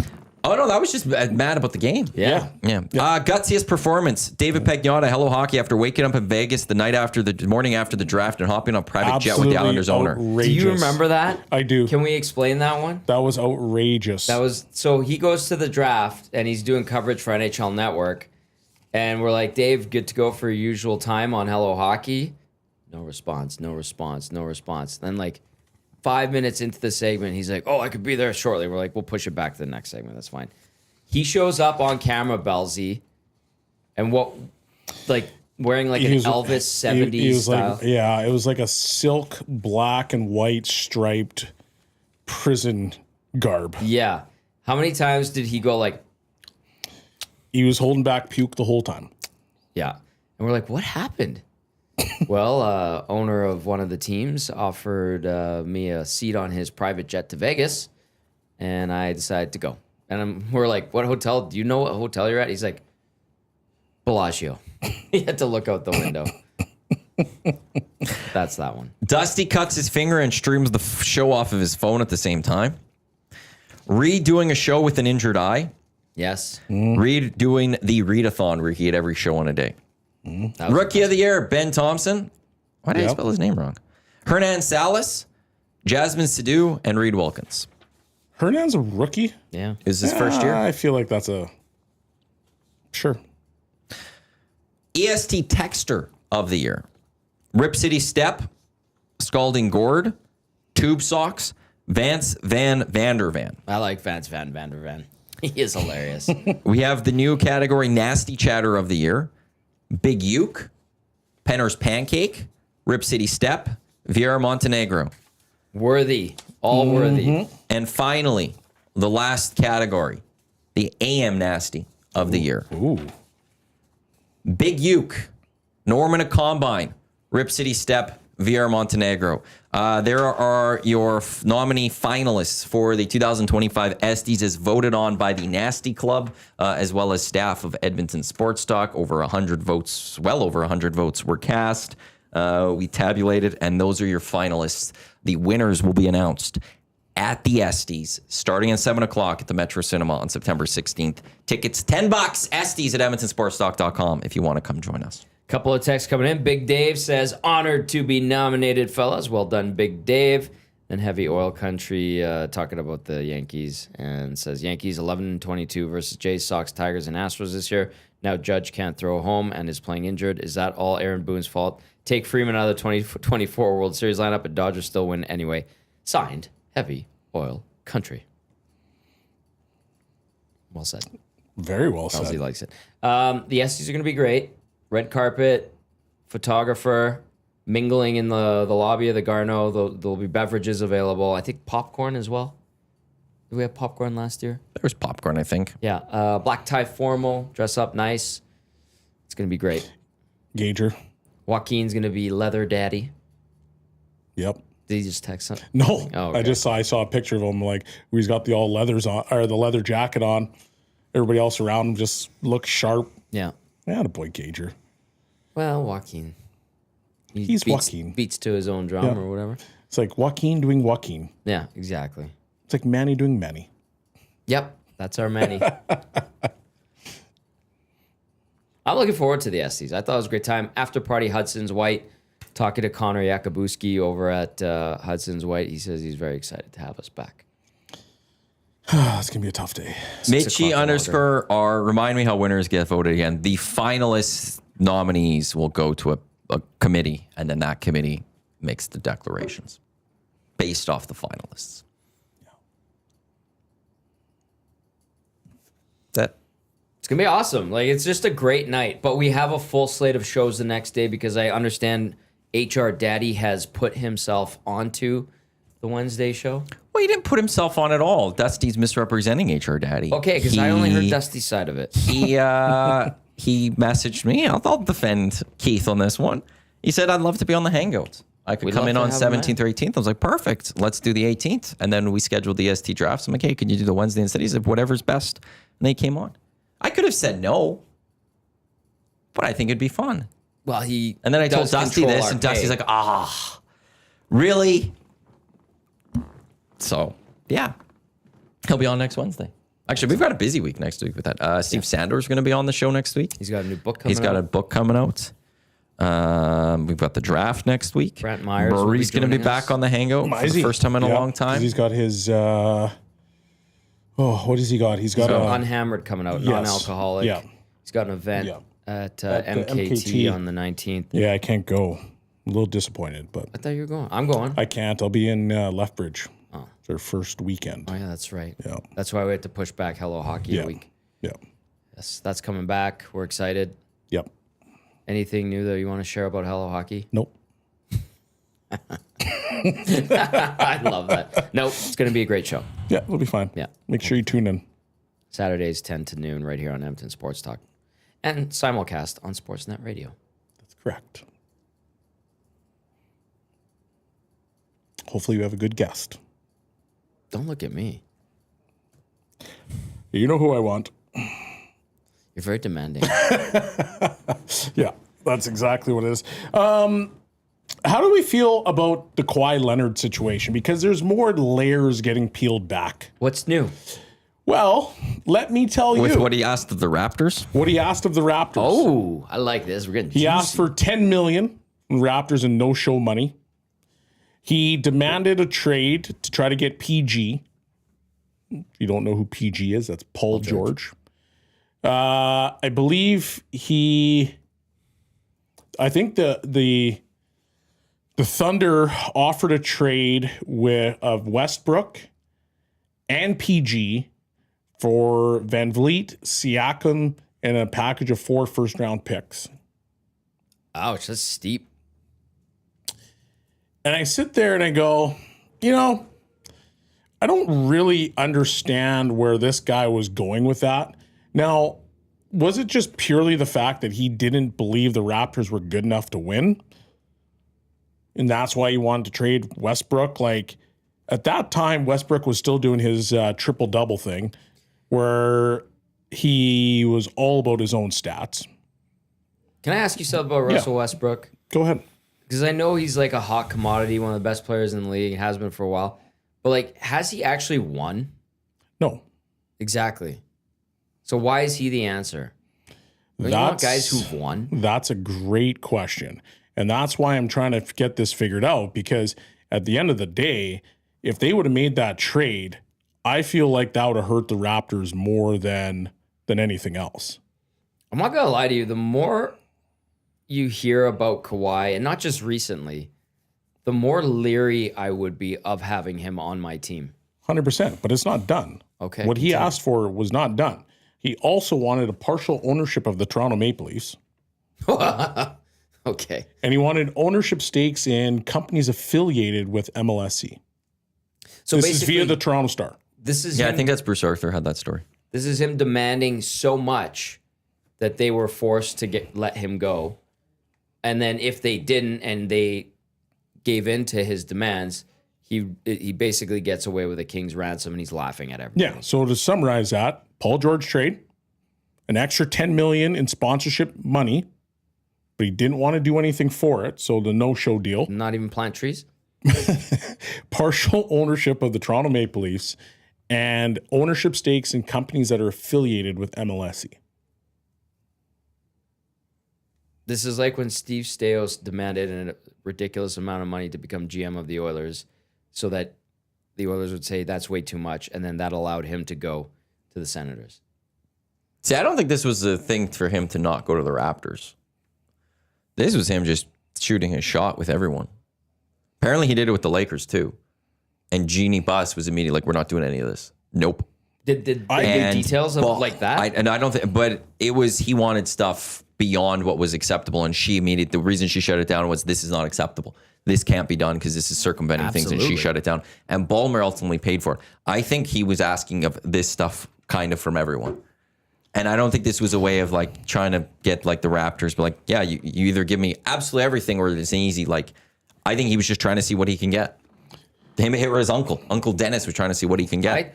This guy is insane. Yes, and that's why I don't want him. I think he's toxic. Is he insane? Uncle Dennis, yeah. Sure, but also he got extra. He got what he wanted. He got extra, and there's going to be almost maybe no punishment for him. Except he's going to have to play all 82.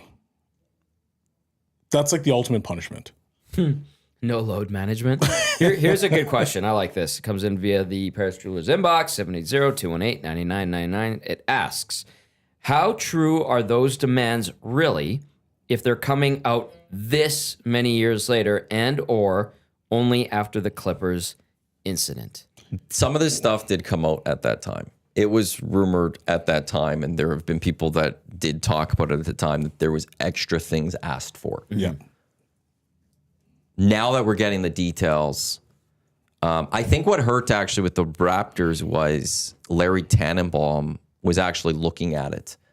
And then eventually, like, he didn't think he was doing anything wrong by discussing these things, and then found out it was a bad thing. So I don't think the Raptors wanted that of maybe coming out that. I think almost everything was, I don't want to say everything was accepted, but they were in the final legs and they asked for that Paul George trade. And then I also saw it on Twitter where they showed the pieces and the Raps declined. Because they're like, we're not doing that. How would they ever consider giving Kawhi Leonard a stake in the Toronto Maple Leafs ownership and other MLSE properties? Like, to me, that would be a non-starter.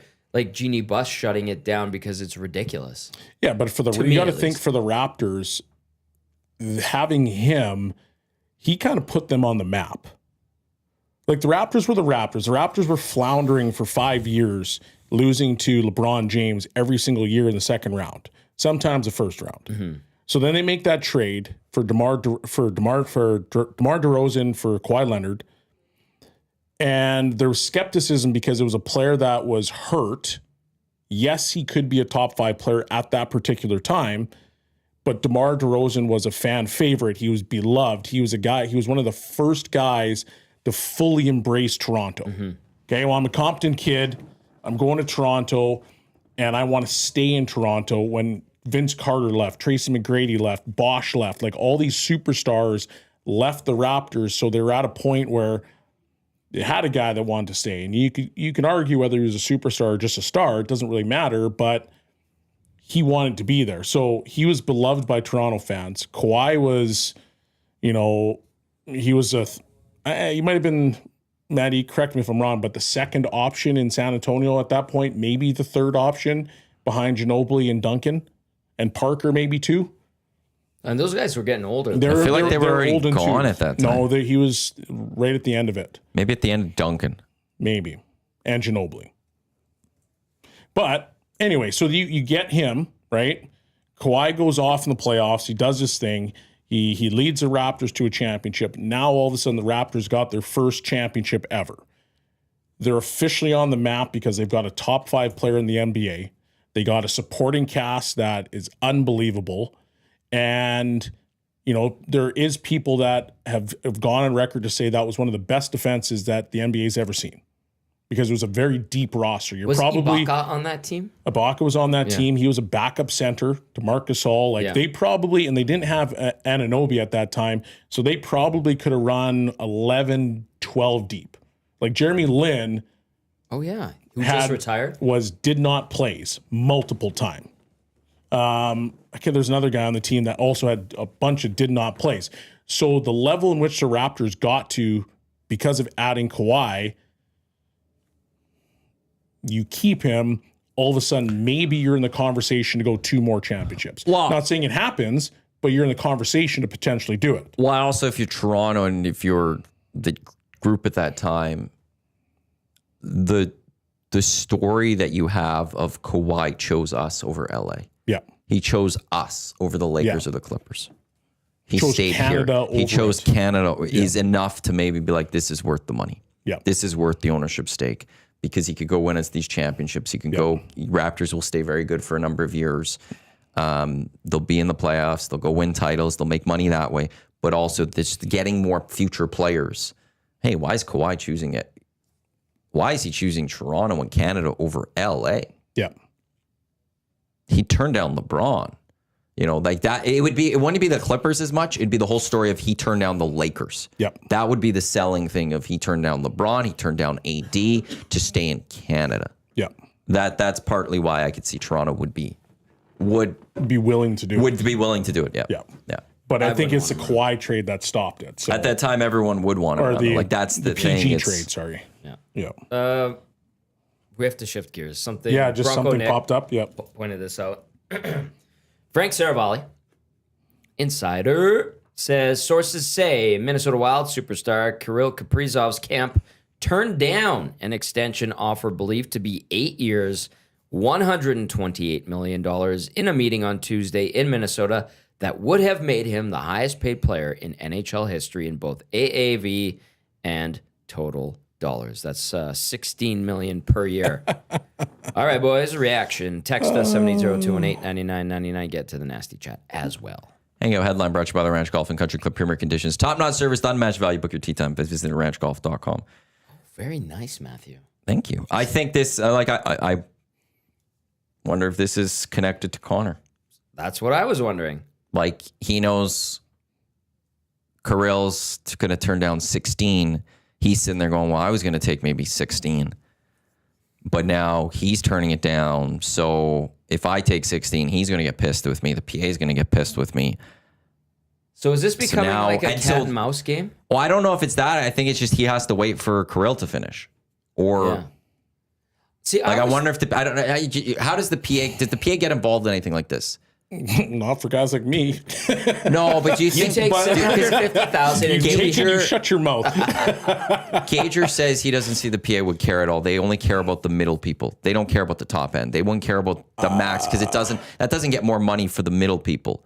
where do you come out on the PA possibly trying to be like, no, we need you to take as much as possible? Well, didn't Crosby get heat for taking his 8.7 because they wanted him to be the catalyst and reset the bar? Mm-hmm. So I do think they would care about it. Okay. Now, the problem is in the CBA, the way that it shifted from the lockout year to now. I actually had a conversation about this not too long ago, and I think it was Nathan Dempsey, because he was on. I think he was one of the NHLPA guys, Like the reps. Yeah. Yeah. And he said was it Dempsey? Doesn't matter. Anyway, I had this conversation, but he said the first deal that they put on the table was the best deal. And then a bunch of guys went back, the higher end guys went back and they said, no, we don't want this deal. And what happened is that the high end guys got their money. The middle guys are now out. And you see that across hockey now.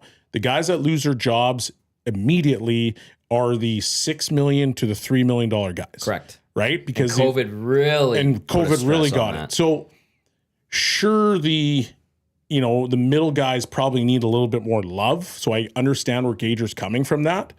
But the reality of the situation is the bar setters are always going to be the top guys. So if you're the NHLPA, you want Connor to sign for $17 million, because then when Austin's up, he can sign for 18. And then when McKinnon's up, 19. And then it just kind of goes from there. Mm-hmm. But how does that best serve the majority of your members? It best serves it because now all of a sudden you have a bigger cap, and you get more money goes to the players.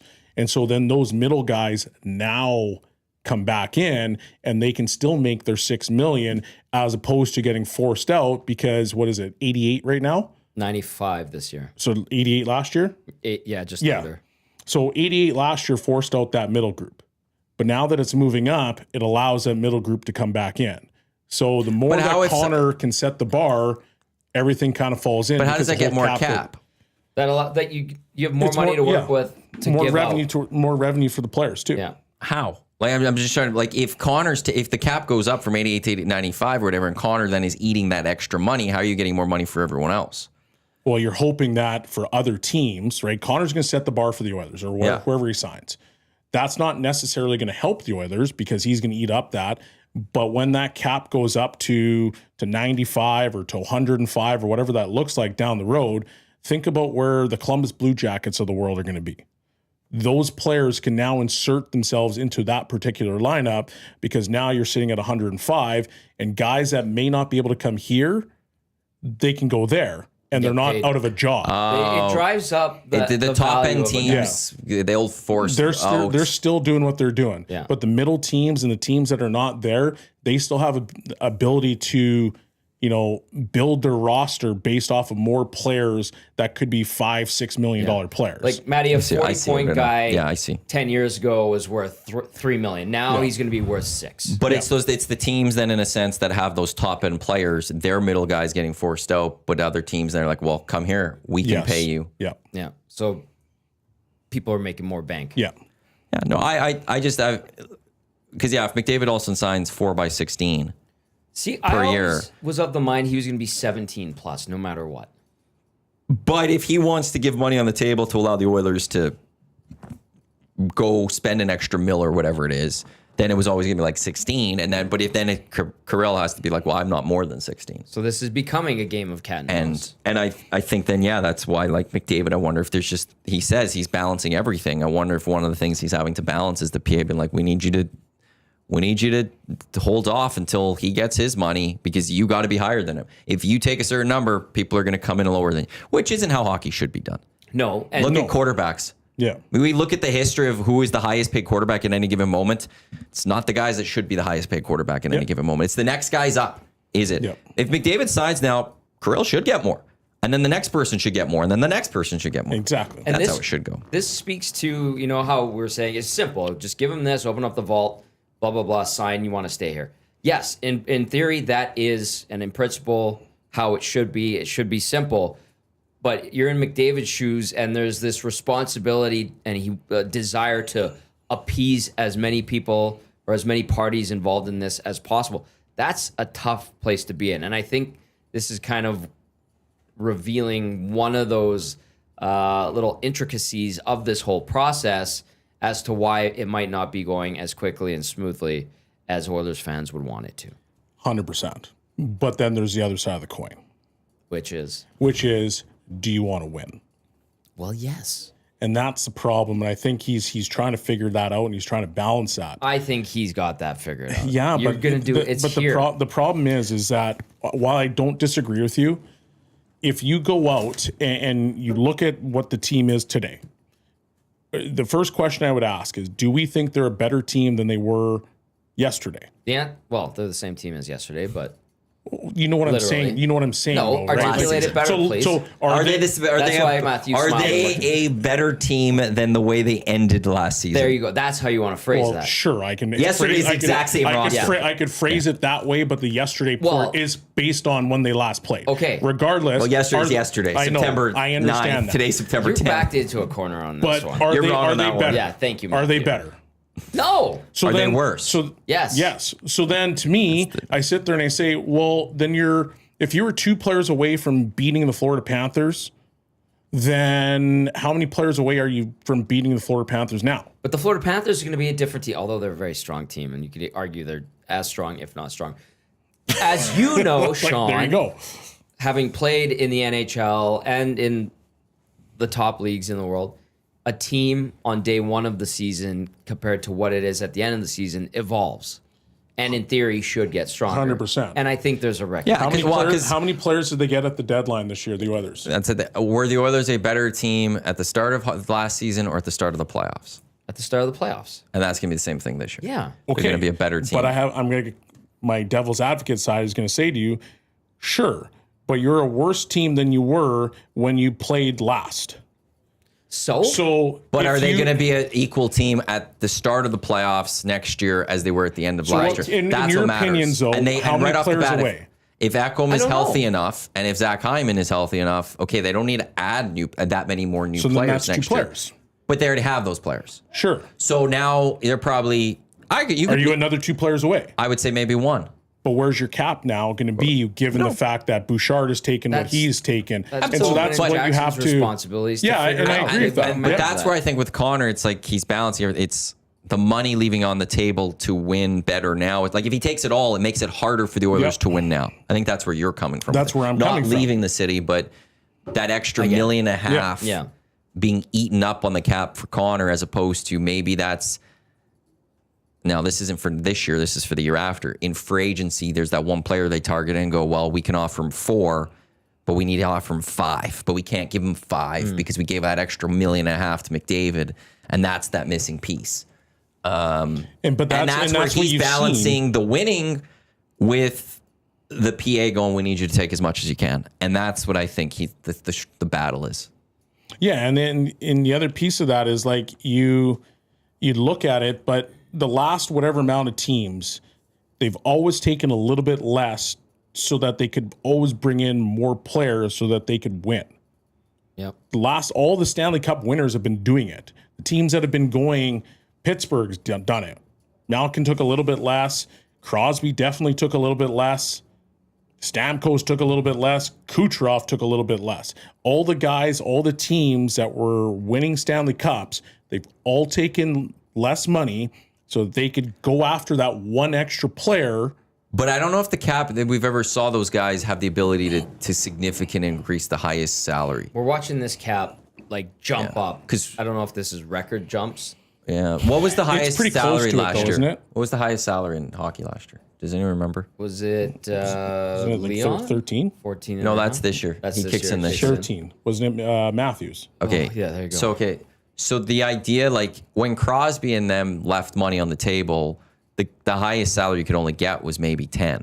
They left $1 million Signed for and a bit. 8.7. So 1.3 million they left But on the if table. 3 guys thinking, are right? doing that, I know, that's but- a $3 million player in your door. Right, but I'm just talking. You have to look at it singular. So the Crosby, because no one cares about Malkin. They care about Crosby in that situation. That is fair. It's 1.3 Fair million statement. from the highest of what he could get, anyways. I think they're looking at going, McDavid, you're going from 12.5. You could raise this to 17 and a half, which is $3 million more than the next highest. in Matthews. That's a significant jump, and we can't afford to lose that for you to go in at, 15.5, whatever you might want. Yeah. So the one that I compare it to is Nikita Kucherov, right? He signs for 9.5 when he could have re-upped. When did he sign? He signed an 8-year deal at 76 million. But what year? 2019 was when he signed that deal. And how much money? So it was 8 years, 76, so 9.5. Yeah, but who was that? Like that was like Parisi and At that particular Suter time, 10.5. So Sure, but at that 2019 particular time, NHL salary. Tampa Bay literally went to each other. All the players in the team went to each other and they said, "We will not sign for more than 9 or 10 million because we want to win." So that's how they were able to have such longevity.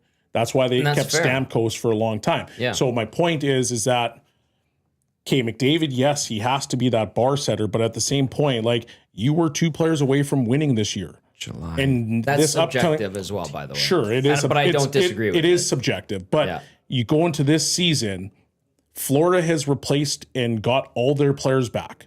Why? Because they all took less money. Now you've got this Oiler team that I think all 3 of us have sat there and said they're not the same team they were last season. Correct. So if they're not the same team last season, but they've given Bush more money and they've got to bring in Connor to that level, are they still going to be able to go out and get those particular players? That's the question that I'm asking. Stan Bowman and Jeff Jackson's prerogative. That's their burden. They have to figure that out. 100%. That's for them to. That's why they're in that position, to make sure they can get those guys, make this team competitive, get it from a contender to a Stanley Cup champion. That's all. That's their job. Yes. That's why they're getting paid very handsomely to be there. Go figure it out. It's your job. You figure it out. Work within the parameters you're given. Does 17 do that though? I don't know. It should, in theory. Okay, here's a good question that's asked via the inbox. Who does Kirill think he is? He's not better than Draisaitl, and he wants more than 16 mil. Belsey, please back me up on this. A Kaprizov doesn't look at the guys around him and go, well, I'm not as good as Leon Draisaitl. I'm not as good as Austin Matthews. I don't deserve more money than them.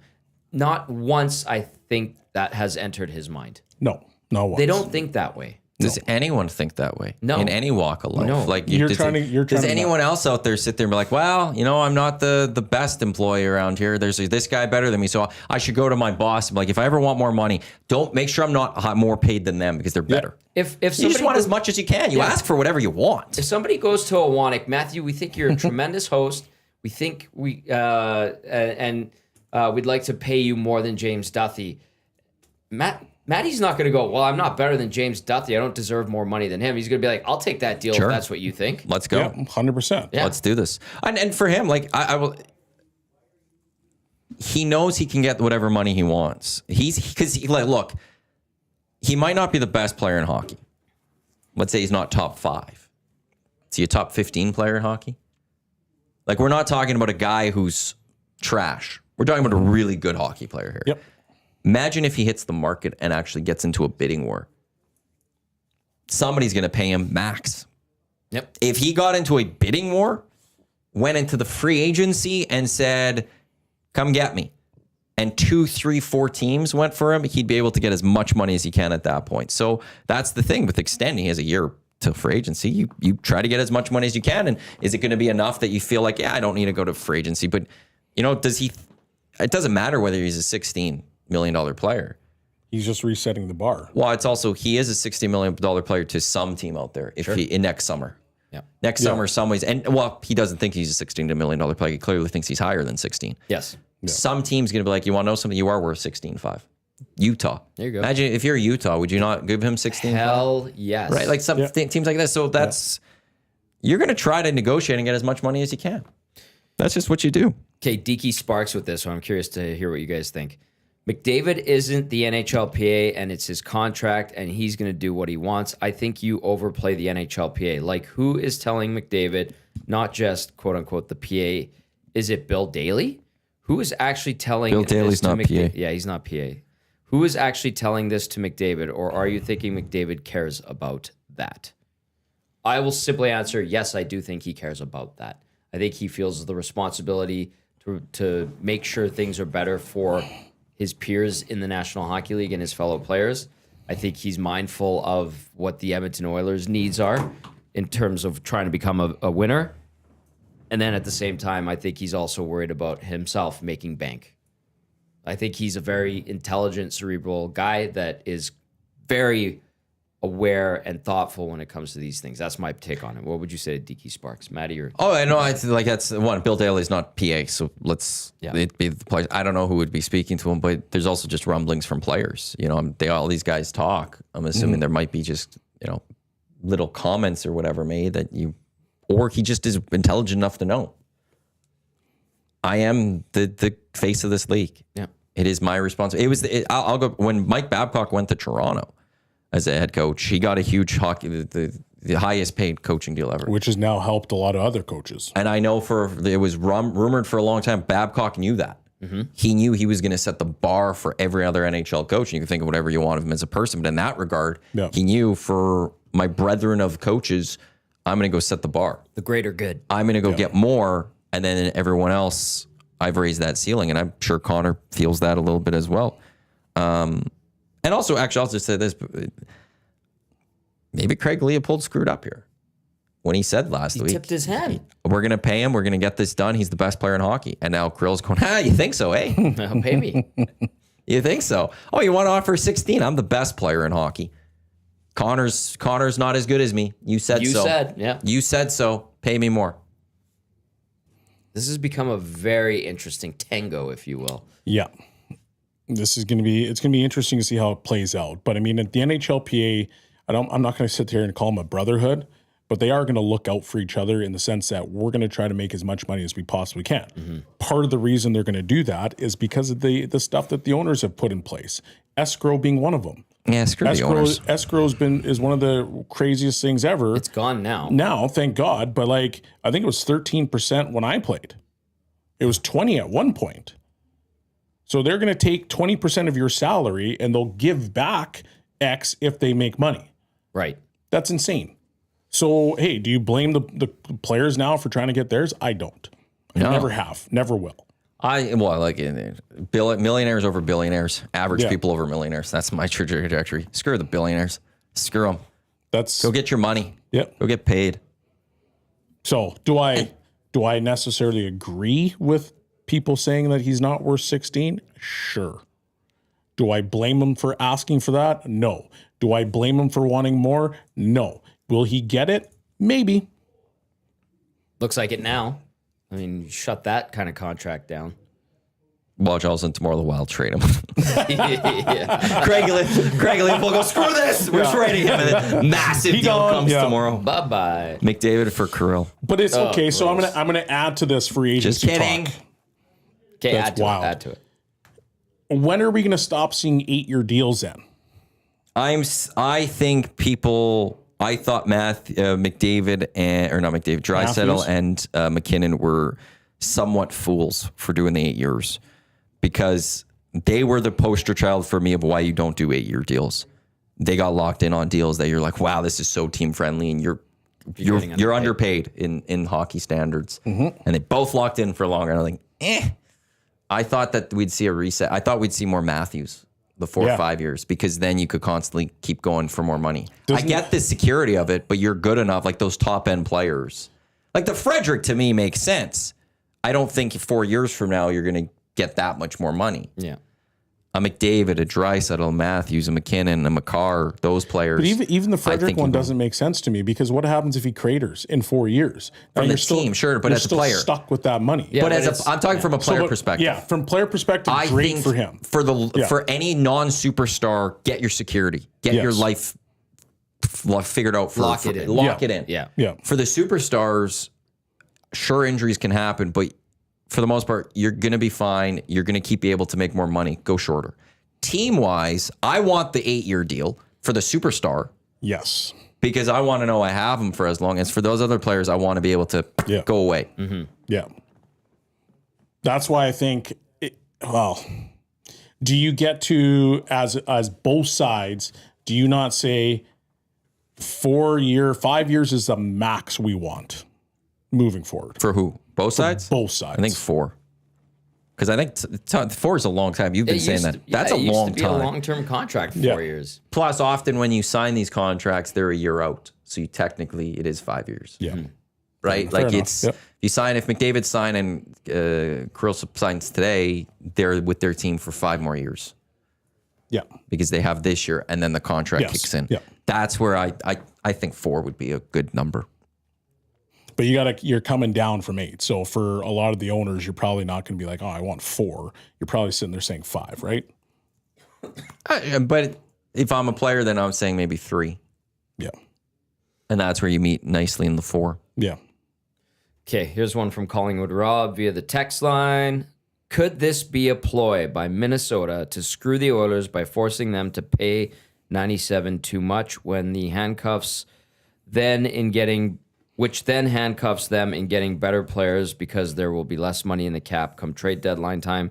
The reason I bring this up is most Western teams know they have to go through Edmonton. I kind of wondered this when I saw that news from Saravalli that Kaprizov shut the contract down. But now you're screwing yourself because you're having to pay him more money. Yeah.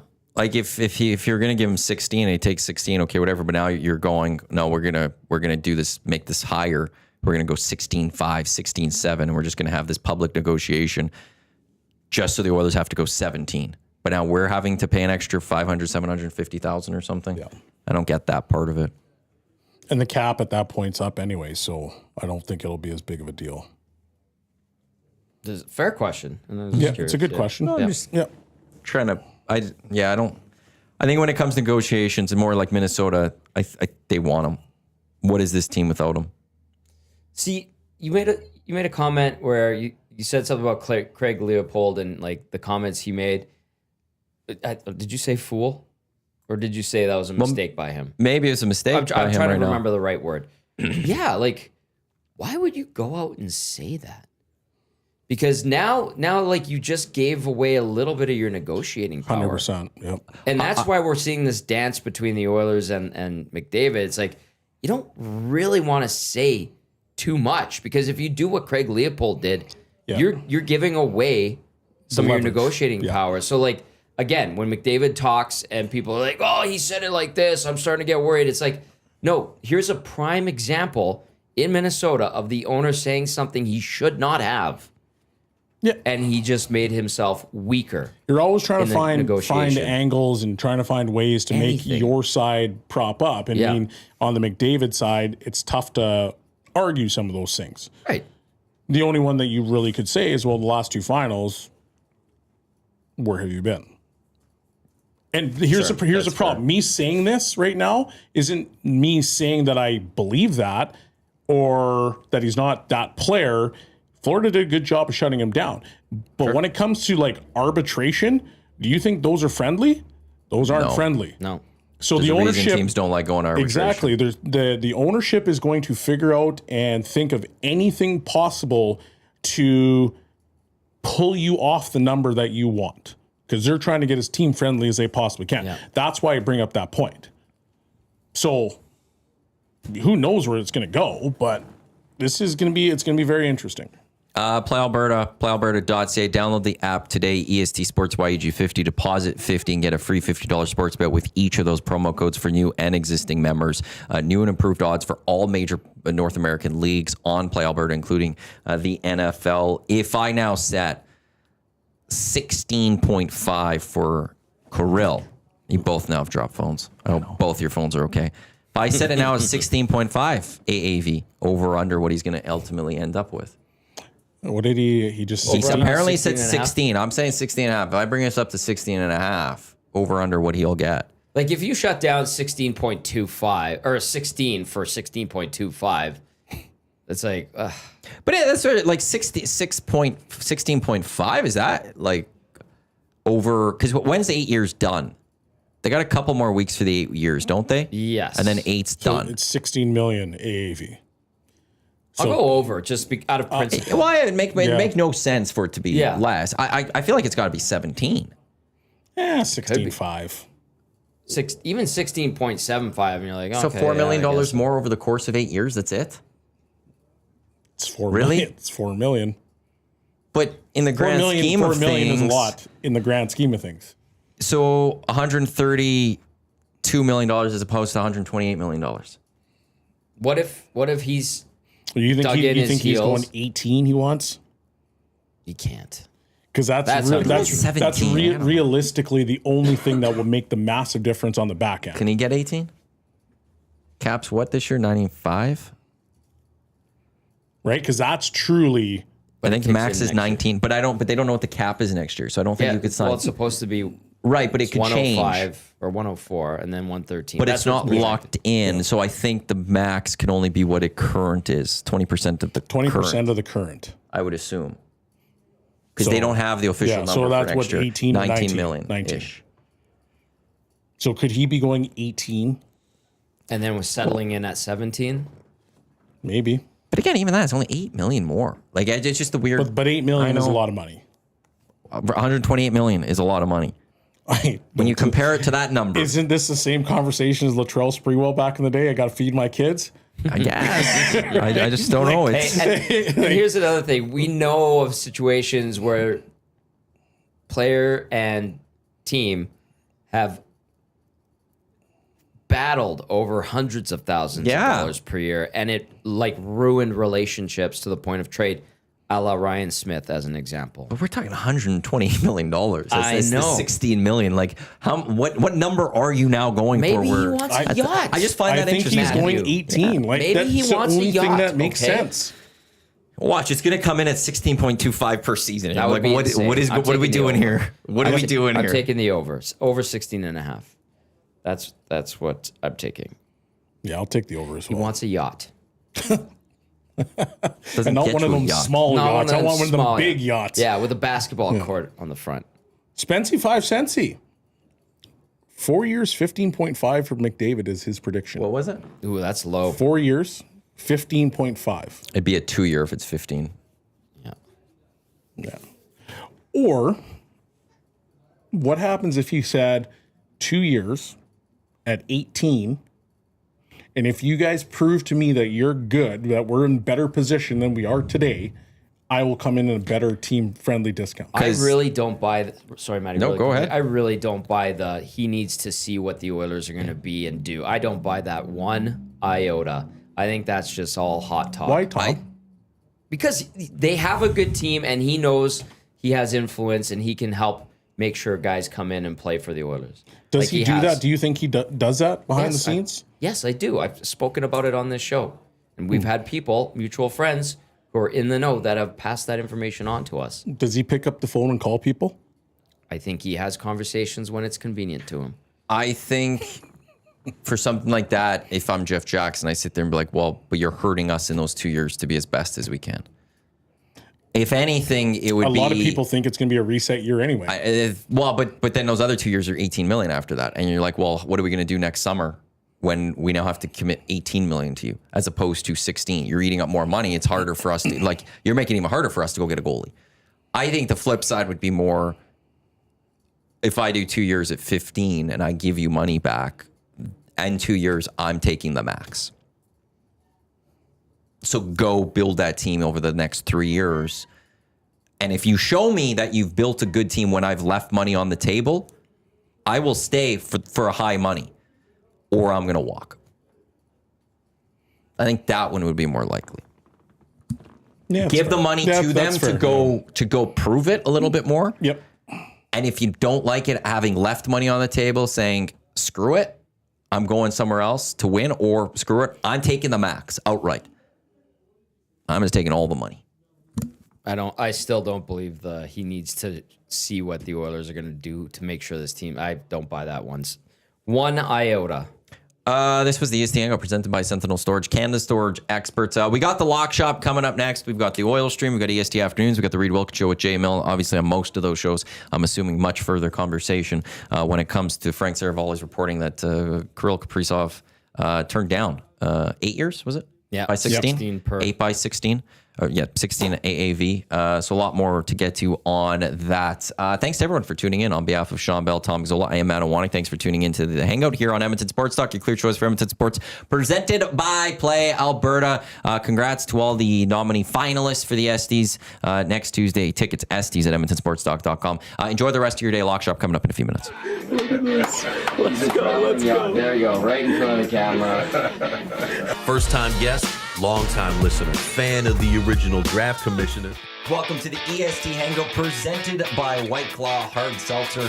The difference is clear. Matt Iwanyk, Tom Zola with here. Joining us today,